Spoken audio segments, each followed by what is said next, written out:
Hello students, welcome to magnet brains. मैं रूपाली वर्मा।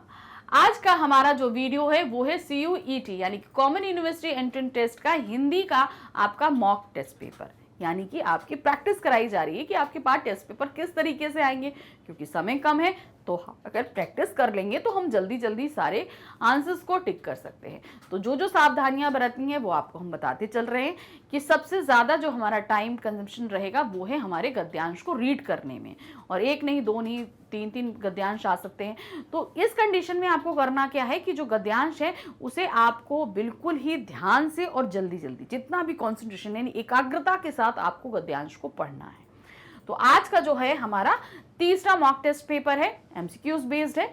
तो जल्दी जल्दी इसको सॉल्व करना शुरू करते हैं क्योंकि समय हमारे पास कम है, हमारे पास सिर्फ 45 मिनट्स का समय है। तो क्या है यहाँ पर देखिए, सामान्य निर्देश पहले ही दे दिया गया है, 45 मिनट का समय है। आपके पास अधिकतम अंक है, यानी कि ये पूरा क्वेश्चन पेपर 200 मार्क्स का है, यानी कि आपको टोटल 50 क्वेश्चन पूछे जाएंगे जिसके अंदर आपको सिर्फ 40 जो क्वेश्चन है वो ऑप्ट करने हैं। ठीक है, ये चीज तो पहले ही आपको क्लियर करी जा चुकी है।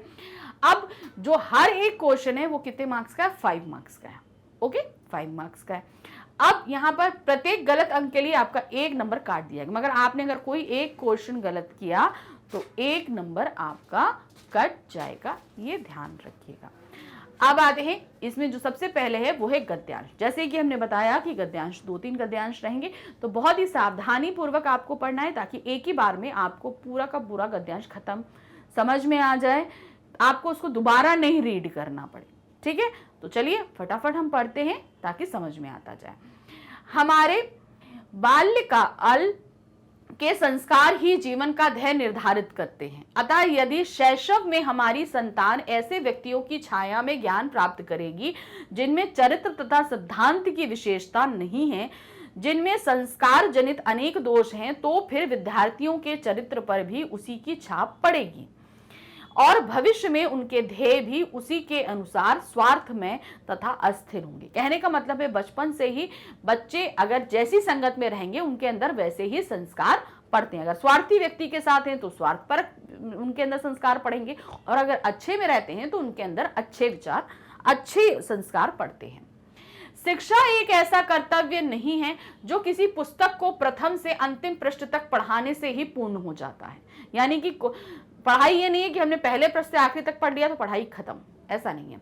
वरन वह ऐसा कर्तव्य है जिसकी परिधि सारे जीवन के घेरे हुए पुस्तक ऐसे सांचे हैं जिनमें ढालकर उसे सुडौल बनाया जाता है।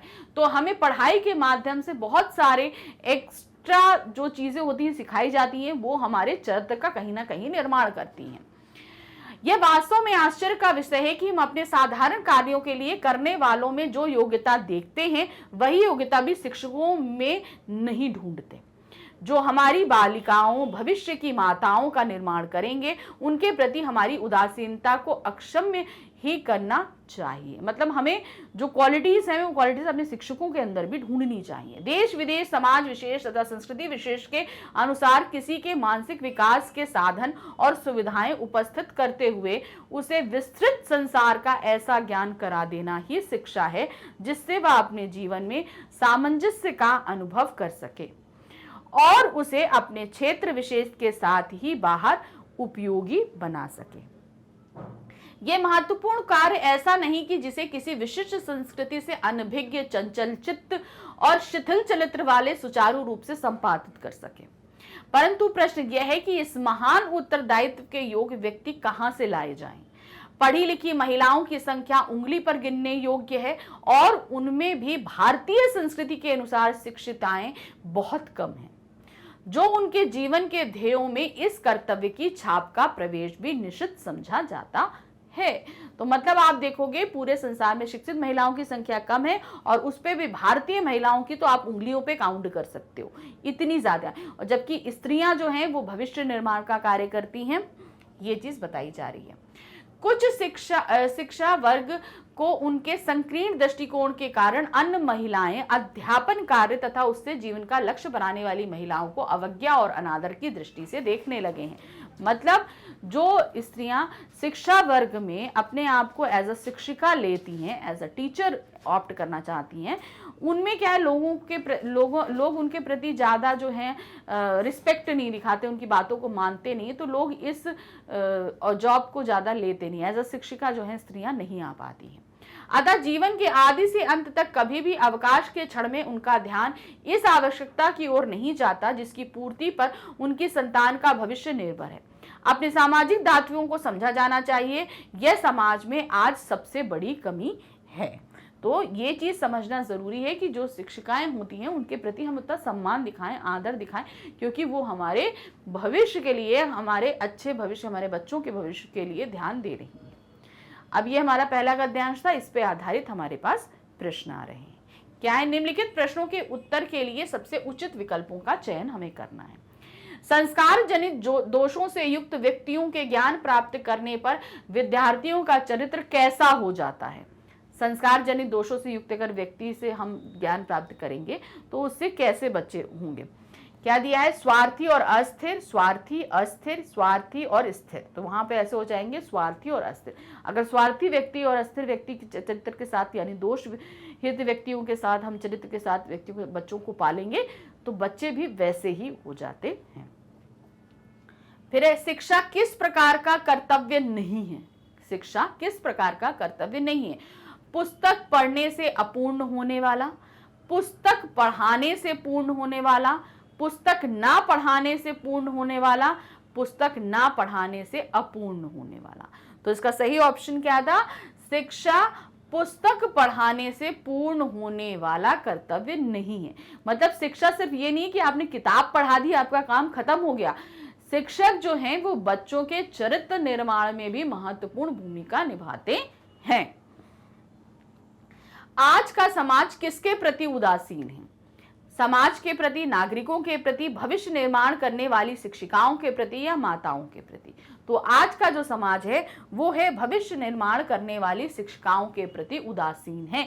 इन शिक्षिकाओं को ज्यादा सम्मान नहीं देता है, उनके बारे में सोचता नहीं है। शिक्षा क्या है, आवश्यकता अनुसार सामंजस्य ना बिठाना, आवश्यकता अनुसार सामंजस्य बिठाना, सामंजस्य ना बिठाना, साधन उपलब्ध ना कराना। तो शिक्षा क्या है, शिक्षा है आवश्यकता अनुसार सामंजस्य बैठाना। मतलब जो भी परिस्थितियां हों हमें उनके अनुसार सामंजस्य बिठाकर आगे कार्य करना ही हमें शिक्षा से ही हम सीखते हैं। समाज में सबसे बड़ी कमी क्या है। समाज की सबसे बड़ी कमी क्या है, सामाजिक दायित्वों को ना समझना, असामाजिक दायित्वों को ना समझना, सामाजिक दायित्वों को समझना, सामाजिक असामाजिक दायित्वों को ना समझना। तो समाज की सबसे बड़ी जो कमी है वो है सामाजिक दायित्वों को ना समझना, यानी कि हमारे क्या कर्तव्य हैं हम इनको नहीं समझना, ये सबसे बड़ी कमी है। हम योग्यता किस में देखते हैं, असाधारण कार्यों के लिए योग्यता देखना, असाधारण कार्यों के लिए योग्यता ना देखना, साधारण कार्यों के लिए योग्यता देखना या साधारण कार्यों के लिए अयोग्यता देखना। तो क्या होगा, हम योग्यता जो है साधारण कार्यों के लिए योग्यता देखते हैं, यानी कि जो हम नॉर्मल जो काम करते हैं उनके लिए भी हम योग्यताएं देखने की कोशिश करते हैं। शिक्षा को कैसा कर्तव्य बताया गया है, सारे जीवन को घेरने वाली परिधि जैसा, पुस्तक में ढलने वाले सांचे जैसा, सुविधाएं उपलब्ध कराने वाला, सुविधाएं उपलब्ध ना कराने वाला। तो शिक्षा को जो है वो है सारे जीवन को घेरने वाली परिधि जैसा कर्तव्य बताया गया है। भाई हम जैसी शिक्षा प्राप्त करते हैं वैसे ही हम पूरा सारा जीवन अपना व्यतीत करते हैं। हमारे जीवन का ध्येय कौन निर्धारित करता है, मतलब हमारे जीवन का उद्देश्य कौन निर्धारित कर रहा है, हमारी शिक्षा, हमारे बचपन के संस्कार, हमारे युवावस्था के संस्कार या हमारे माता पिता। तो जाहिर सी बात है हमारे बचपन के संस्कार ही हमारे ध्येय का निर्धारण कर देते हैं कि हम कैसी छत्र छाया में पल रहे हैं, वो ही सारी चीजों की नींव रख देता है। किस प्रकार की महिलाओं को अवज्ञा और अनादर की दृष्टि से देखा जाता है, अध्यापन कार्य में करने वाली महिलाओं को, घर का कार्य करने वाली महिलाओं को, लक्ष्य निर्माण करने वाली महिलाओं को, या सभी विकल्प सही हैं। तो यहाँ पर जो है वो है अध्यापन कार्य करने वाली महिलाओं को अवज्ञा और अनादर की दृष्टि से देखा जाता है, जो अध्यापन कार्य में लगी हुई हैं। अनभिज्ञ शब्द का प्रयुक्त उपसर्ग है, अनभिज्ञ का, आ, अन, भी और भिज्ञ। तो यहां पर अनभिज्ञ का में जो उपसर्ग लगा है वो है आपका अन। ठीक है, अन, और अनभिज्ञ मतलब जो जानकार नहीं, और भिज्ञ मतलब जो जानकार है। अब आते हैं हमारा दूसरा गद्यांश। क्या है दूसरा गद्यांश? फिर से ध्यान पूर्वक पढ़िए, ध्यान रखिए समय कम है, एक ही बार में हमें पूरे गद्यांश को समझना है, ये सोच कर ही आपको सारा कार्य करना है। क्या है? मनुष्य अपने भविष्य के बारे में चिंतित है। सभ्यता और अग्रगति के साथ ही चिंताजनक अवस्था उत्पन्न होती जा रही है। इस व्यावसायिक युग में उत्पादन की होड़ लगी हुई है। कुछ देश विकसित कहे जाते हैं, कुछ विकासोन्मुख विकसित ये देश हैं जो हैं जहां आधुनिक तकनीक का पूर्ण उपयोग हो रहा है। ऐसे देश नाना प्रकार की सामग्री का उत्पादन करते हैं और उस सामग्री की खपत के लिए बाजार ढूंढते रहते हैं। अत्यधिक उत्पादन क्षमता के कारण ये देश और अमीर हैं। विकासोन्मुख या गरीब देश उनके समान ही उत्पादन करने की आकांक्षा रखते हैं और इसीलिए उन सभी आधुनिक तरीकों की जानकारी प्राप्त करते हैं, उत्पादन क्षमता बढ़ाने का स्वप्न देखते हैं। इसका परिणाम यह हुआ कि सारे संसार में उन वायुमंडल प्रदूषण यंत्रों की भीड़ बढ़ने लगी है जो विकास के लिए परम आवश्यक माने जाते हैं। इन विकास वाहक उपकरणों ने अनेक प्रकार की समस्याएं उत्पन्न करी हैं। वायुमंडल विषाक्त गैसों से ऐसा भरता जा रहा है कि संसार का सारा पर्यावरण दूषित हो रहा है, जिससे वनस्पतियों तक के अस्तित्व संकट में उत्पन्न हो गए हैं। यानी कि ये हम विकास की दौड़ में भाग रहे हैं, विकास की दौड़ में ऐसी बहुत सारे टेक्नोलॉजी उत्पन्न हो गई है जिसके कारण जो है प्रदूषण पैदा हो रहा है। प्रदूषण से हम देख रहे हैं तरह तरह की बीमारियां, और एक खास तौर से जो प्लांट्स हैं उनको तो बहुत ही ज्यादा नुकसान हो रहा है। अपने बढ़ते उत्पादन को खपाने के लिए हर शक्तिशाली देश अपना प्रभाव क्षेत्र बढ़ा रहा है और आपसी प्रतिद्वंद्विता इतनी बढ़ गई है कि सभी ने मरणास्त्रों का विशाल भंडार रखा हुआ है। अब भाई सब उत्पादन कर रहे हैं तो उत्पादन बहुत ज्यादा बढ़ रहा है। उत्पादन बढ़ाने के लिए हमें भाई लोग चाहिए, तो उसके लिए हम क्या है अपना विस्तार क्षेत्र यानी कि अपने देश की सीमा बढ़ा रहे हैं, और सीमा बढ़ाने के लिए हमने बहुत तरह अस्त्रों का इस्तेमाल इजाद करके रखा, तरह तरह के हथियार जिससे लोग जो है मरते हैं। विज्ञान और तकनीकों के विकास से अणु बमों की अनेक संहारकारी किस्में इजाद हो गई। बहुत सारे हमने जो है क्या किए हैं, एटॉमिक बॉम्ब्स वगैरह इजाद कर लिए हैं। ये यदि किसी सिर फिरे राष्ट्र नायक की झक के कारण सचमुच युद्ध क्षेत्र में प्रयुक्त होने लगे तो पृथ्वी जीवा शून्य हो जाएगी। मान लीजिए अगर कोई ऐसा राजनायक आ जाए जो सिर्फ बिना सोचे समझे इन हथियारों का इस्तेमाल कर दे तो इस पूरी धरती से जीवों का निशान नामो निशान मिट जाएगा। कहीं भी थोड़ा सा प्रमोद हुआ तो मनुष्य का नाम लेने वाला कोई नहीं रहेगा। मतलब अगर ये हुआ तो समझ लीजिए नाम कोई नहीं, मनुष्य नाम की चीज ही नहीं बचेगी। एक और जहां मनुष्य की बुद्धि ने धरती को मानव शून्य बनाने के भयंकर मरणाशास्त्र तैयार कर दिए हैं, वहीं दूसरी ओर मनुष्य की इस भावी मानव विनाश की आशंका से सिहर भी उठा है। उसका एक समझदार समुदाय इस प्रकार की कल्पना मात्र से आतंकित हो गया है कि ना जाने किस दिन संसार इस विनाश लीला का शिकार हो जाए। मतलब जो समझदार लोग हैं वो सोच रहे हैं कहीं ना कहीं अगर ऐसा युद्ध छिड़ गया तो सोचो ये सारे विनाश शास्त्र का इस्तेमाल हो गए तो मनुष्य का तो नामो निशान ही मिट जाना है। इतिहास साक्षी है कि बहुत सी जीवन प्रजातियां विभिन्न कारणों से हमेशा हमेशा के लिए विलुप्त हो गई। बहुत सी आज भी क्रमशः विलुप्त होने की स्थिति में। बहुत सारी हमने देखी हैं हमारी सभ्यताएं जो है ना विलुप्त हो गई, कैसी हुई हमें भी नहीं पता अभी तक, और आजकल ऐसी हैं जो विलुप्त होने की कगार पर हैं। पर उनके मन में मैं कभी अपनी प्रगति के नष्ट हो जाने की आशंका नहीं, हमें नहीं मालूम। शायद मनुष्य पहला प्राणी है जिसे थोड़ा बहुत देखने की शक्ति है। मतलब हम ये देख समझ सकते हैं, हमारे अंदर शक्ति प्राप्त है। हम अपने भूतकाल को देखकर ये सीख दे सकते हैं कि कितनी प्रजातियां कितनी सभ्यताएं जो विलुप्त हो गई। तो हमें ये सब देख समझ के ही इस कार्य को करना चाहिए। आज जीवों में ये शक्ति थी ही नहीं। यह विशेष रूप से ध्यान देने की बात है कि सिर्फ मनुष्य ही है जो अपने भविष्य के बारे में चिंतित है। हम देखेंगे तो भाई जितने भी जीवधारी हैं तो उनमें मनुष्य ही एक धरती पर ऐसा है जिसे अपने भविष्य की चिंता है। बाकी पशुओं को तो नहीं है ना उनके भविष्य की चिंता, हमें है अपने भविष्य की चिंता। यह सभी जानते हैं कि आधुनिक विज्ञान और तकनीकी ने मनुष्य को बहुत कुछ दिया है। उसी की कृपा से संसार के मनुष्य एक दूसरे के निकट आए हैं। अनेक पुराने संस्कार जो गलतफहमी पैदा करते थे झड़ते जा रहे हैं। मनुष्य को निरोग, दीर्घजीवी और सुसंस्कृत बनाने के अनगिनत साधन बढ़े हैं। फिर भी मनुष्य चिंतित है, जो अंधाधुन प्रकृति के मूल्यवान भंडारों की लूट मचाकर आराम और संपन्नता प्राप्त कर रहे हैं, वे बहुत परेशान नहीं हैं। तो मतलब यहाँ कहने का मतलब है बहुत सारी ऐसी चीजें हो रही हैं जो कहीं ना कहीं गलत हो रही हैं। हमें सोचने की क्षमता सिर्फ किसमें, सिर्फ मनुष्य में है। ये यथास्थिति भी बनाए रखना चाहते हैं कि यदि संभव हो तो अपनी व्यक्तिगत, परिवारगत और जातिगत संपदा अधिक से अधिक बढ़ा लेने के लिए परिश्रम भी कर रहे हैं। ऐसे सुखी लोग मनुष्य का भविष्य जैसी बातों के कारण परेशान नहीं हैं, पर जो लोग अधिक संवेदनशील है और मनुष्य जाति को महानाश की ओर बढ़ते देखकर विचलित होते हैं, वे परेशान हैं। मतलब जो लोग अच्छे खासे बुद्धिजीवी हैं वो देखकर ये थोड़ा परेशान भी हो रहे हैं कि हम किस तरफ बढ़ रहे हैं।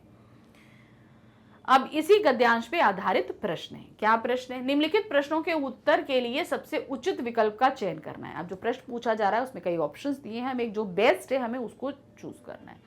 विकसित देश कौन से देश कहलाते हैं? विकसित देश कौन से देश कहलाते हैं? जो आधुनिक तकनीक का पूर्ण उपयोग करते हैं, जो उत्पादन क्षमता बढ़ाने का स्वप्न देखते हैं, जो आधुनिक तकनीक का पूर्ण उपयोग नहीं करते हैं, जो आधुनिक तरीकों से जानकारी रखते हैं। तो सही क्या है? विकसित देश वो कहलाते हैं जो आधुनिक तकनीक का पूर्ण उपयोग करते हैं। ऐसे ही देश क्या कहलाते हैं?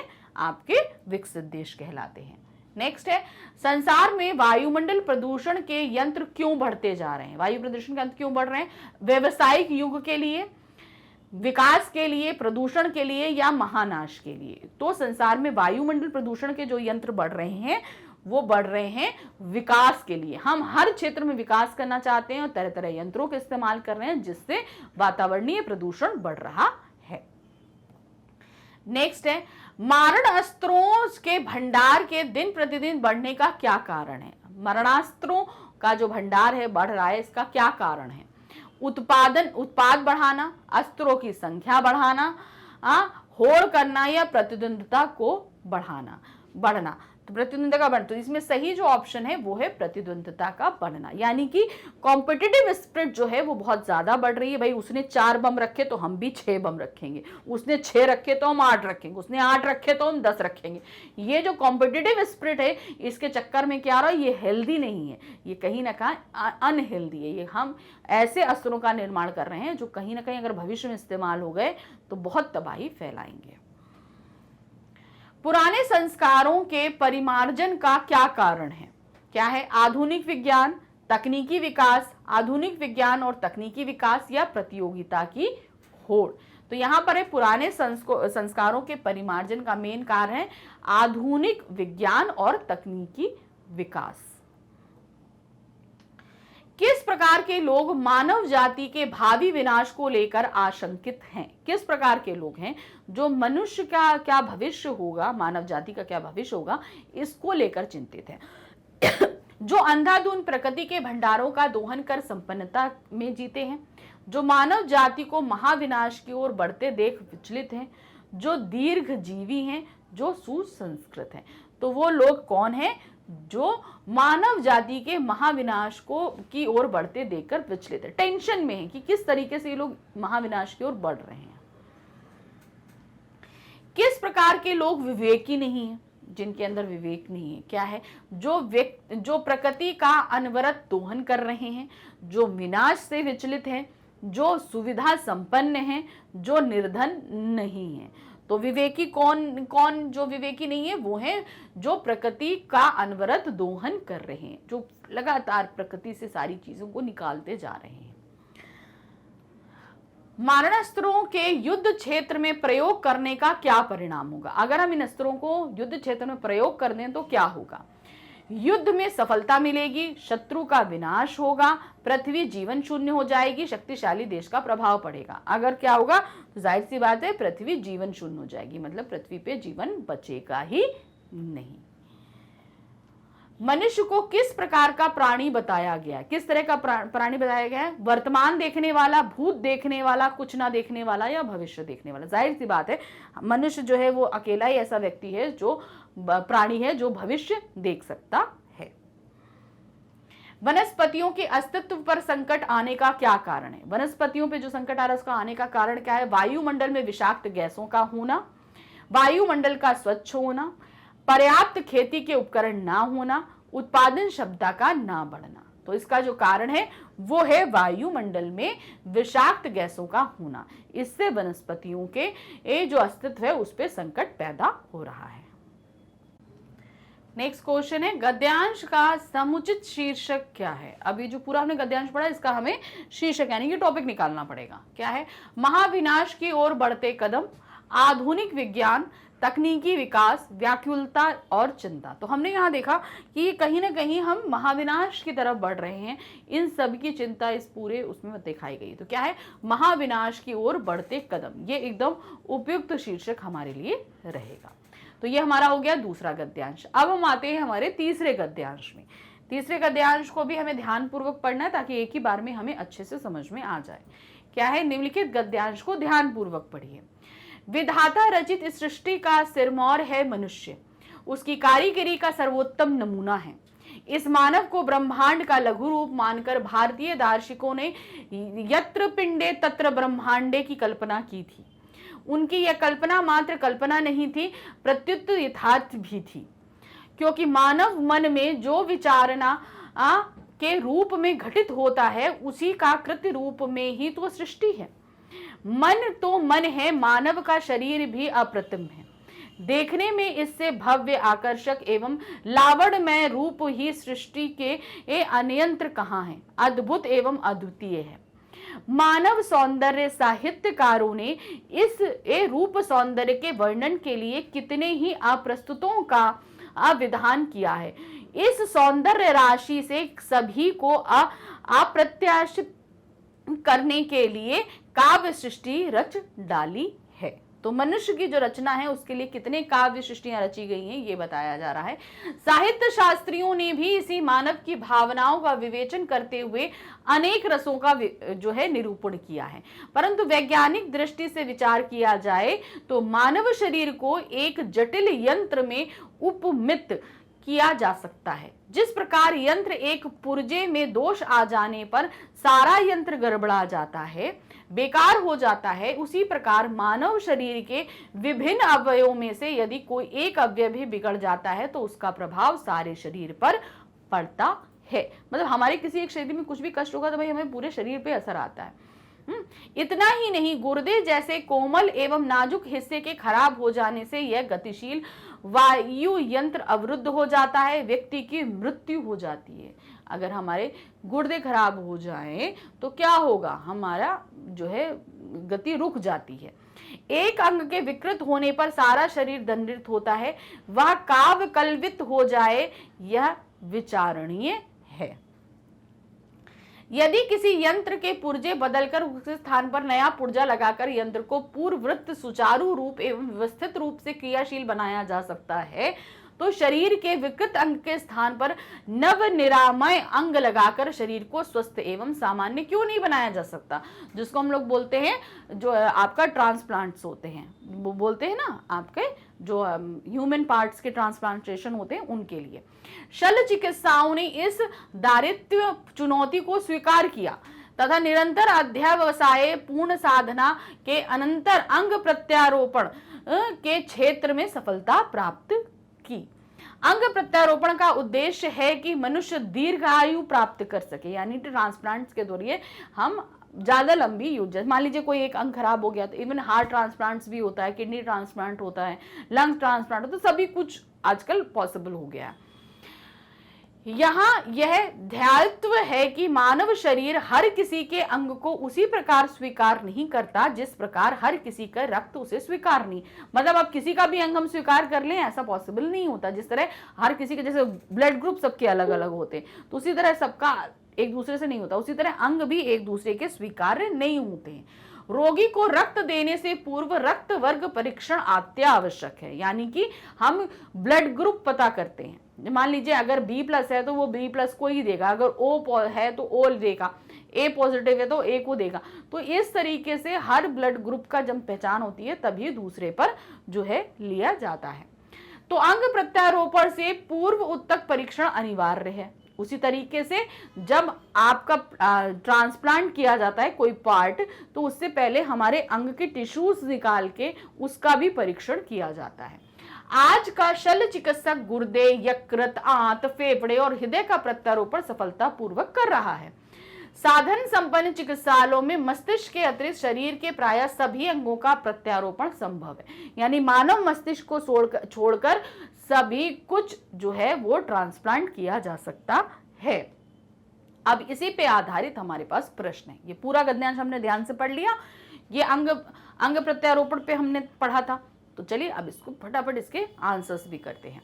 निम्नलिखित प्रश्नों के उत्तर के लिए सबसे उचित विकल्पों का चयन करना है, जो सबसे सही लगेगा हमें उसे चयन करना है।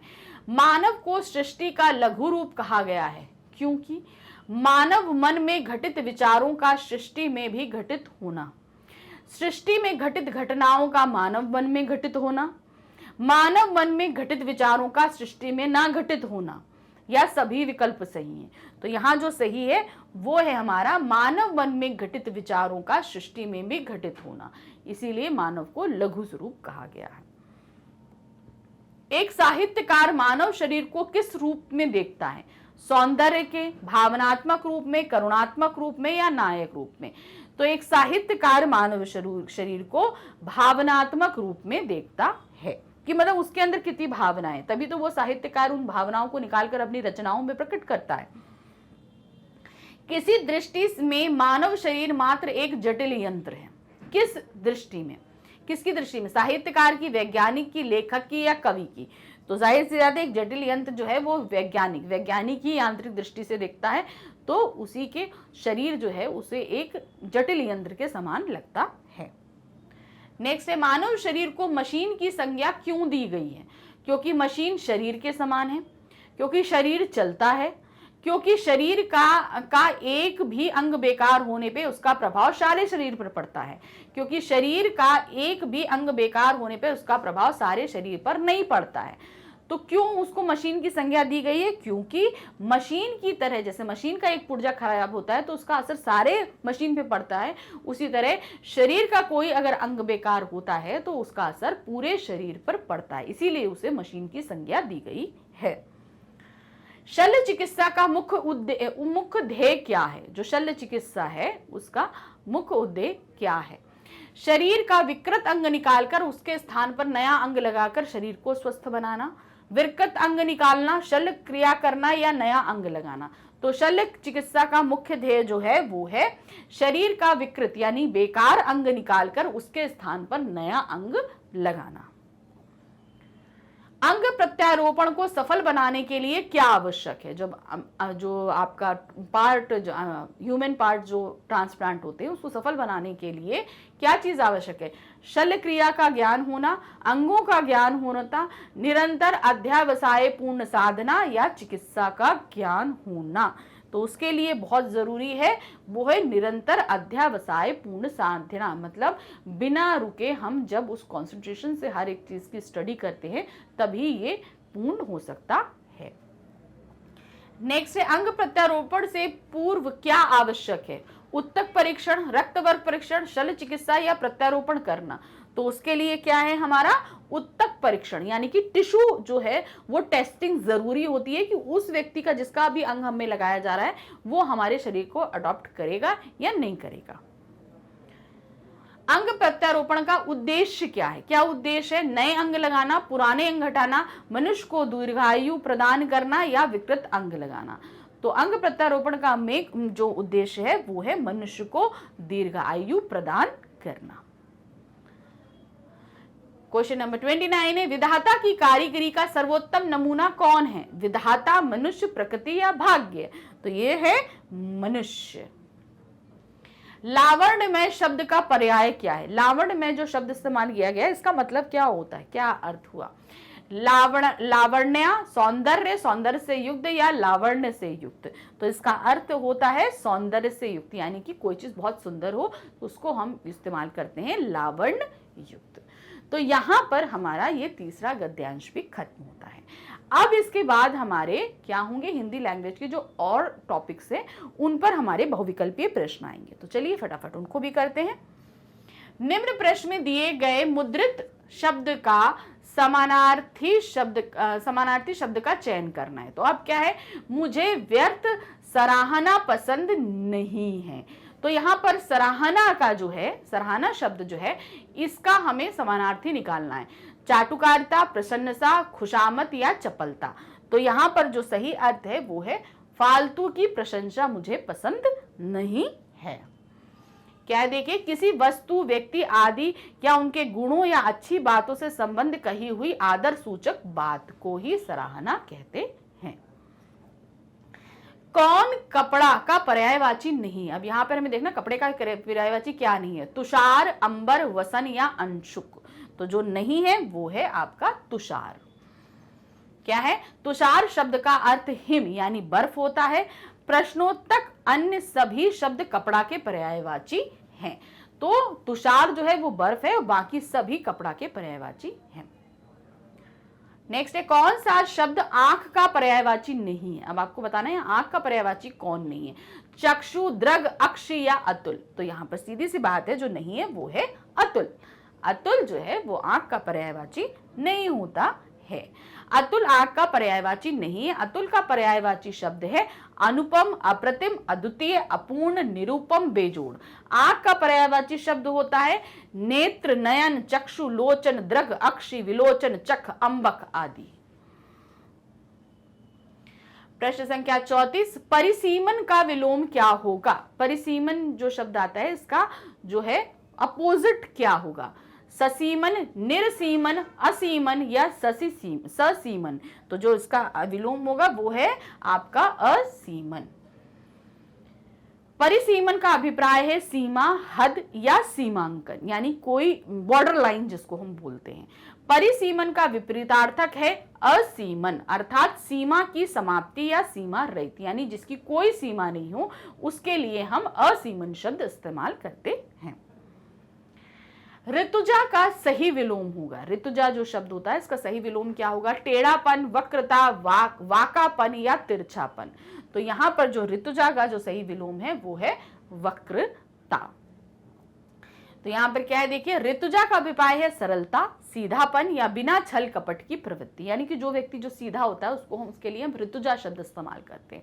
ऋतुजा का विलोम शब्द है वक्रता, अर्थात टेढ़ापन, कुटिलता, जिसके अंदर बहुत चालाकी रहती है, धूर्तता रहती है जिसके अंदर।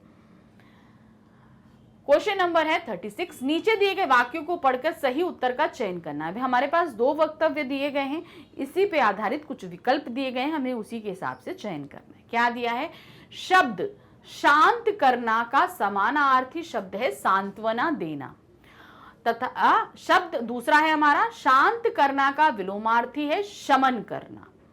तो अब यहां पर शांत करना का समानार्थी सांत्वना देना एकदम सही है, और इसका और दूसरा जो है शांत करने का विलोम शमन करना नहीं। शमन करने का मतलब किसी चीज का विनाश कर देना है। तो पहला जो है सत्य सही है और दूसरा विकल्प असत्य होगा। अब आते हैं क्वेश्चन नंबर 37 पे। नीचे दिए गए वाक्यों को पढ़कर सही उत्तर का चयन करें।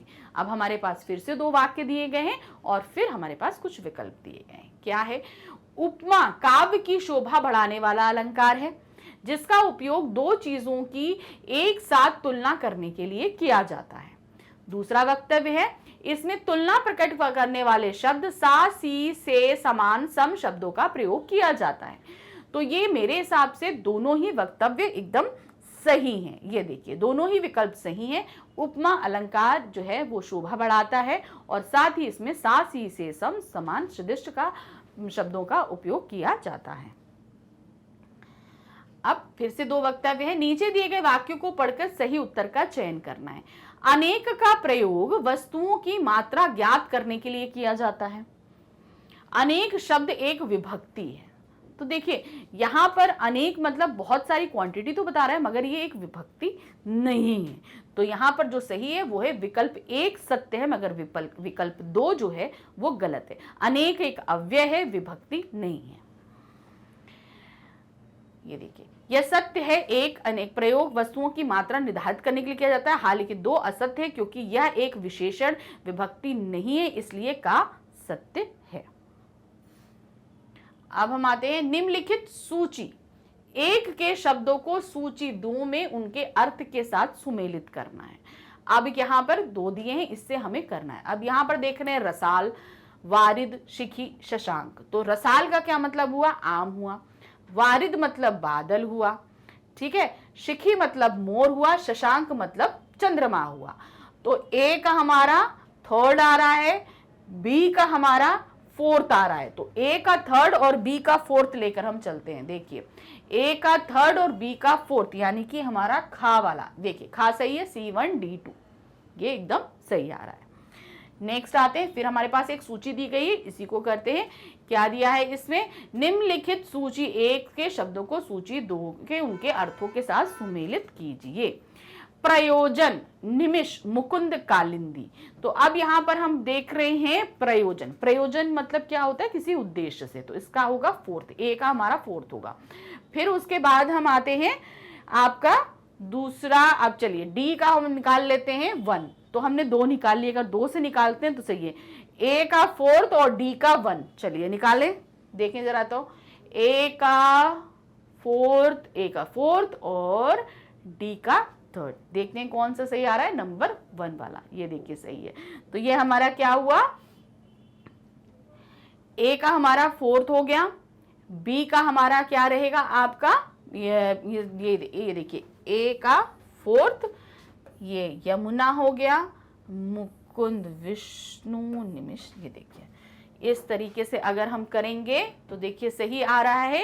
ए का हमारा आ रहा है फोर्थ, फिर बी का आ रहा है 2, फिर सी का आ रहा है 1, डी का आ रहा है थर्ड। चलिए एक बार चेक करते हैं। ये देखिए, ए का फोर्थ है, बी का 2 है, सी का 1 है और डी का थर्ड है। एकदम सही ऑप्शन हमारा निकला है, ये आपको ध्यान रखना होगा, ठीक है। इस तरीके से मिलाएंगे तो कोई परेशानी नहीं आएगी, फटाफट आप इसको सॉल्व कर सकते हो। अब आते हैं, दिए गए वाक्य में उपयुक्त शब्द का चयन कर रिक्त स्थान की पूर्ति कीजिए। अब हमारे पास क्या दिया गया? रिक्त स्थान दिया है, सही शब्द का चयन करना है। उस योजना का डैश तैयार किया जाए। क्या तैयार किया जाए? स्वरूप, प्रारूप, रूपरेखा या कार्यक्रम। तो यहाँ जो सही होगा वो होगा उस योजना का प्रारूप तैयार किया जाए। ये देखिए, उस योजना का प्रारूप तैयार हो रहा है। नेक्स्ट आते हैं, दिए गए वाक्य में उपयुक्त शब्द का चयन करके रिक्त स्थान की पूर्ति कीजिए। धैर्यवान व्यक्ति विपत्ति में भी डैश नहीं होता। क्या नहीं होता? अधीर नहीं होता, दुखी नहीं होता, विचलित नहीं होता, आवर्ती नहीं होता। तो यहां पर जो होगा वो है विचलित नहीं होता। धैर्यवान व्यक्ति विपत्ति में भी विचलित नहीं होता है। धैर्यवान व्यक्ति विपत्ति में भी विचलित नहीं होता है। नेक्स्ट क्वेश्चन है, निम्नलिखित 6 वाक्यांशों में से प्रथम व अंतिम निश्चित है, शेष को उचित क्रम में व्यवस्थित करना है। यानी कि हमारे पास में यहाँ 6 वक्तव्य दिए गए हैं, जिसमें पहला और दूसरा डिसाइड है, तो बाकी 4 हमें जो है वो करने हैं। तो पहला और आखिरी हमारा निश्चित है। अब इसमें क्या है? हिंदी का सार्वदेशिक रूप होने पर और उसमें हो जाने पर उसके शब्द लालित्य और अर्थ सौष्ठव में भरपूर भारतीय संस्कृति के सभी अंगों का समावेश वृद्धि होगी। अब इसमें हमारा पहला और आखिरी निश्चित है, तो अब हमें करना क्या है? हिंदी का सार्वदेशिक रूप होने पर उसमें, अब उसमें आपका उसके बाद है, उसमें भारतीय संस्कृति के सभी अंगों का समावेश हो जाने पर उसके अर्थ लालित्य और अर्थ सौष्ठव में भरपूर वृद्धि होगी। तो अब हमारा क्या हुआ? या, वा, रा, ला, ठीक है। अब निकालते हैं, देखिए यही है, आप देखते हैं, ये देखिए या, वा, रा, ला, ये एकदम हमारा सही निकल के आया। अब इसी तरह हमारा अगला क्वेश्चन भी होगा। देखिए, क्या है, निम्नलिखित वाक्यांशों में प्रथम और अंतिम निश्चित है, शेष को उचित क्रम में लगाना है। पहला और आखिरी हमारा डिसाइडेड है, बाकी के 4 हमें लाइन में लगाने हैं। क्या है, पहले उसको हम पढ़ लें। छात्रावास नवीन वृक्ष की व कोमल मोड़ा जा सकता है, जिसे अपनी मनचाही अवस्था में सरलता से, और एक बार जिधर आप मोड़ देंगे, और मृदु शाखा है, जीवन भर उधर ही रहेगी। तो अब यहां पर क्या है, छात्रावास नवीन वृक्ष की वह कोमल, ठीक है, कोमल और मृदु शाखा है, कोमल और मृदु शाखा है, जिसे अपनी मनचाही अवस्था में सरलता से, और एक बार जिधर आप, एक मिनट, सरलता से मोड़ा जा सकता है, और एक बार आप जिधर मोड़ देंगे जीवन भर उधर रहेगी। तो अब यहां पर क्या था, देखिए, छात्रावास नवीन वृक्ष की वह कोमल और मृदु शाखा है। तो पहला क्या आया, वाह, मृदु शाखा है, जिसे अपनी मनचाही अवस्था में, जिसे अपनी मनचाही अवस्था में मोड़ा जा सकता है, मोड़ा जा सकता है, और एक बार जिधर आप मोड़ देंगे जीवन भर उधर रहेगी। तो क्या हो गया, वा रा या ला, देखते हैं सही है, ये देखिए, वा रा या ला एकदम सही है। इसी तरीके से हम निकाल लेंगे। जब भी आपके पास रहे एक रफ कॉपी लेकर बैठिएगा, ताकि आप आसानी से इसके उत्तर निकाल सकते हैं। नेक्स्ट आते हैं 45 पे। 3-13 करने मुहावरे का आश्रय क्या, 3-13 करना, टाल मटोल करना, हरा देना, सिद्धांतहीन होना, या बिखर जाना। तो इसका अर्थ होता है बिखर जाना। ये देखिए क्या है, 3-13 करना मुहावरे का अर्थ है बिखर जाना। क्वेश्चन नंबर 46 है, हिम्मत हारना पर इस पद का अर्थ होगा। अभी हमारे पास मुहावरा, इसका अर्थ क्या होगा, अधीर होना, खुश होना, खामोश होना, या रोते बैठना। तो हिम्मत हारने का यहाँ तात्पर्य जो है वो है अधीर होना, मतलब एक तरीके से हम होप छोड़ चुके हैं, वो वाली कंडीशन होती है। तो क्या है, हिम्मत हारना पद है अधीर होना। वाक्य, हिम्मत मत हारिए, आपका बच्चा स्वस्थ हो जाएगा। नेक्स्ट है, सुमेलित कीजिए। अब आपको यहां पर मिलाना है, क्या दिया है, अंधेरे मुंह, इसमें आपको मुहावरे दिए गए हैं, किनारा करना, कान भरना, कलेजा मुंह करना, इसका अर्थ है। तो अंधेरे मुंह का जो तात्पर्य होगा वो है आपका फोर्थ, तो ए का जो है वो हमारा फोर्थ आ रहा है। फिर एक किनारा करना, तो किनारा करना है साथ छोड़ देना, तो बी का हमारा क्या होगा 3, सी और हमारे पास डी बचा।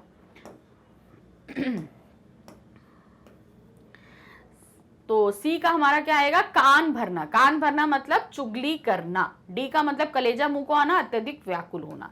तो देखते हैं ये ऑप्शन हमारे एकदम सही है। तो देखिए हमारा जो आ रहा है वो है ए का 4 आ रहा है, ठीक है, ए का 4 तो 3 में है वो, फिर बी का 3 आ रहा है 2 में है वो, सी का 2 आ रहा है तो ये है, और डी का 1, तो यानी कि गा वाला हमारा सही होना चाहिए। ये देखिए गा हमारा एकदम सही आ रहा है, ठीक है। अब नेक्स्ट आते हैं, ये देखिए अंधेरे मुंह, प्रातः काल यहाँ पर आ और बा में, अब यहाँ पर व्याख्यात्मक सही सुमेलित निम्न है। अब यहाँ पर ये चीज आपको पूरी तरीके से दिया है, अंधेरे मुंह, प्रातः काल, फिर किनारा करना, साथ छोड़ देना, ठीक है, किनारा करना, साथ छोड़ना, कान भरना, चुगली करना, कलेजा मुंह को आना, अत्यधिक व्याकुल होना, ये एकदम सही है। नेक्स्ट आते हैं, दिए गए वाक्य में रेखांकित अंश का प्रतिस्थापित करने के लिए सबसे उपयुक्त विकल्प का चयन करना है हमको। अधिक जनसंख्या अनेक समस्याओं को जन्म देती है। अब यहाँ पर क्या है, अनेक समस्याओं को जन्म देती है, अनेक समस्याओं को जन्म देती है, किसकी बदलाव की आवश्यकता नहीं है, अनेक समस्या को जन्म देती है। तो यहाँ जो गलत, जहां पे त्रुटि आ रही है वो है अनेक समस्याओं को जन्म देता है, तो यहाँ देता है नहीं होगा, यहाँ क्या है देती है होगा। तो त्रुटि किस में आई हमारी, देती है में हमारी त्रुटि आई है। ये देखिए उपयुक्त माने रेखांकित खंड अनेक समस्याओं को जन्म देता है को प्रतिस्थापित करने पर अनेक समस्याओं को जन्म देती ही होगा। वाक्य में क्रिया लिंग संबंधी त्रुटि है, समस्याओं को जन्म देता नहीं होगा, क्या है देती है, ये हमारा सही ऑप्शन होगा। नेक्स्ट आते हैं, दिए गए वाक्यों में किस विराम चिन्ह का उपयोग किया जाएगा उसकी पहचान कीजिए। अब वाक्य दिया गया है, विराम चिन्ह नहीं लगे, कौन से बताने हैं। दिए गए चिन्हों में आदेश चिन्ह ज्ञात कीजिए। जहां पर हम आदेश देते हैं, जैसे हमने बोला प्राध्यापक जी ने कहा, फिर उसके आगे हम चिन्ह लगाते हैं, फिर उनके आदेश को हम दूसरे लाइन से लिखते हैं, तो वो आदेशक चिन्ह कौन सा होता है, वो आदेशक चिन्ह हमारा ये होता है गा वाला, इसको हम आदेशक चिन्ह बोलते हैं, जहां 2 डॉट लगा के एक हम योजक चिन्ह का इस्तेमाल करते हैं, ये हमारा आदेशक चिन्ह होता है। विकल्प गा में दिए गए आदेश कुछ सूचक चिन्ह का प्रयोग वाक्यांश के विषय में निर्देश के रूप में किया जाता है, इसको हम निर्देशक या आदेशक चिन्ह कहते हैं। नेक्स्ट है, दिए गए वाक्य में किस विराम चिन्ह का उपयोग किया जाएगा उसकी पहचान करिए।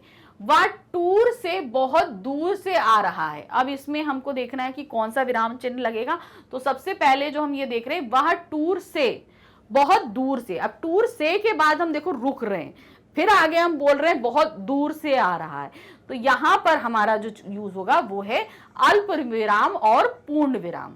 तो यहां पर आपका लिखेगा वह टूर से बहुत दूर से आ रहा है, ये इस तरीके से लगेगा। ये देखिए, उपयुक्त वाक्य में अल्प विराम और पूर्ण विराम का प्रयोग किया गया है। थोड़ी दूर रुकने के लिए अल्प विराम तथा वाक्य की समाप्ति में पूर्ण विराम का प्रयोग किया जाता है। तो इस तरीके से हमारा ये जो थर्ड हम आपके लिए मॉक टेस्ट पेपर लेकर आए थे, यहाँ ये समाप्त होता है। आप सभी को अच्छे से समझ में आ गया होगा कि 45 मिनट्स के अंदर हमें सारी चीजें बहुत ही अच्छी तरीके से जल्दी जल्दी कंप्लीट करनी है। तो इसी तरीके से प्रैक्टिस करते रहिए, और भी टेस्ट पेपर आपके लिए लेकर आएंगे ताकि आपकी प्रैक्टिस अच्छे से हो जाए। Thank you for watching, bye bye.